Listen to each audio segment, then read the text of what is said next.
I am gonna start what I'm hoping is a busy day in the kitchen. Yesterday I had intended on doing that, and after the meeting in church it just didn't happen. So the first thing up is blueberry waffles. So my daughter had some blueberry Eggos at my mom's house, and she goes, "Can you buy those?" And I said, "I'm not gonna buy them, but I will make you some blueberry waffles." So I'm gonna mix them up for this morning as well as in the freezer. These are Trader Joe's organic wild blueberries. So the wild blueberries are significantly smaller than a traditional blueberry, which I like for things like waffles, because then it's not such a big piece in there. Just thinks it gives it a better flavor. So we are going to start out making waffles, and then we'll see what else we get done today. Hey, I'm getting out all the ingredients for my waffles. I'm using my base waffle mix. Now this typically I use peanut butter powder and flaxseed, and I'm going to change it up a little for the blueberry waffles and do it a little bit different. I'm going to include some vanilla whey protein powder, as well as, instead of the semi-sweet chocolate chips, I'm going to use the blueberries, and I'm going to omit the flaxseed and the peanut butter powder. Sorry, they're mowing the grass. So, and I typically make this a really, really big batch for a lot to freeze, but since this is the first time I'm making it this way, I'm not going to make it quite so large, just to make sure that everybody likes it. So let's get going on the batter. So first up, I would typically use 4 cups of regular flour. I'm going to go ahead and I'm just going to do about 2.5 cups of this.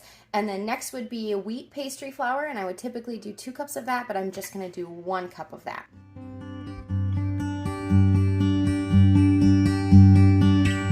For my protein powder, I'm just going to do 2 scoops. So 1 scoop is a serving, so 2 would be 2 servings, but I am obviously going to be making much more than 2 waffles, but I think that 2 will be a good amount to add in there.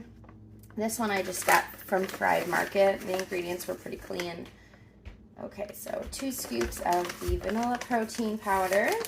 And then the next thing that I'm going to add in there is some baking powder. So I would have used 4 tablespoons in my full recipe, so I think I'm going to go with like 3 tablespoons on this one.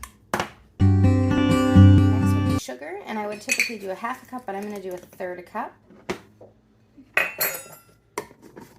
And I'm just going to mix this all together, and then I will be able to add in my liquid ingredients. Okay, so next, typically I would do 5 cups of milk. I am going to start out with 3 and see if I need to go up from there. Typically 8 eggs. I grabbed out 5 today.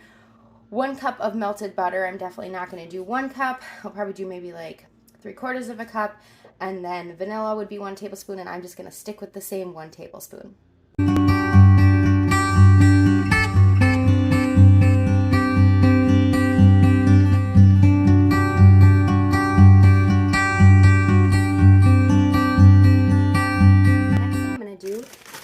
Blueberries, and I'm going to do 1 cup of blueberries. I'm going to put them into a smaller bowl first. They are just so cute and tiny. I don't know if you've ever seen wild blueberries before, but they're just tiny. So I'm going to start out with 1 cup, and I'm going to see how that goes. And I'm going to add in just a little bit of flour to that, because that will help the blueberries not sink down to the bottom of the batter. And the reason why I'm going kind of light on the blueberries is I know those Eggo waffles don't have a ton, and if that's kind of what they liked, I want to try to replicate that as best as I can. So we'll start out with a cup, see how that goes, see if I need to add in any more. I think I'm going to add a little bit more. So maybe 2 cups would be more appropriate for the batter. Just dirtied my spoon there. Okay.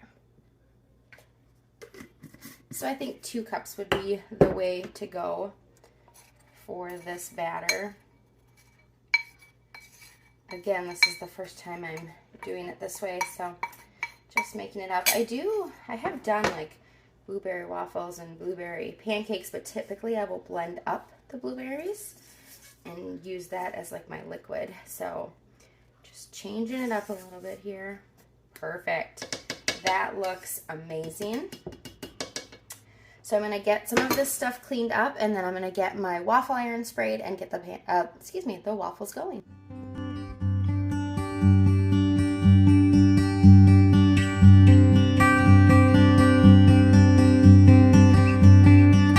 The waffle iron has been plugged in the whole time, so it's nice and hot. It is just an Oster, O-S-T-E-R brand. What I love about this one, there's two things. One, the plates come off, so it makes for super easy cleaning.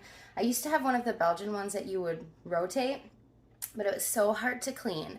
These pop right off, and you can put them in your dishwasher, you can hand wash them, but also these come out to be about the size of what will fit perfectly in your toaster. Those Belgian waffles did not reheat easily. You couldn't put them in the toaster very easily, so this is kind of my preferred waffle maker.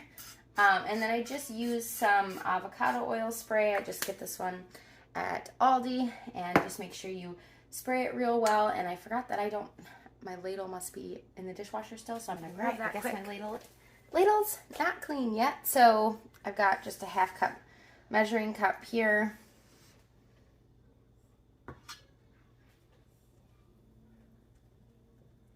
Kind of depends on the thickness of your batter, how much you'll need, and your waffle iron.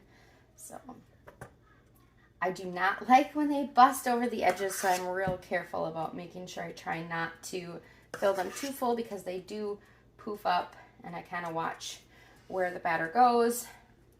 It's inevitable. I always make one poof up, but got that filled. I'm just going to close it, and then it'll tell me when it's ready.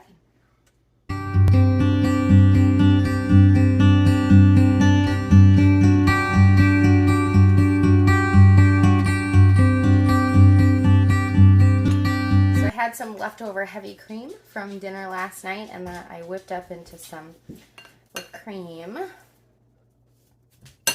and a little bit of syrup.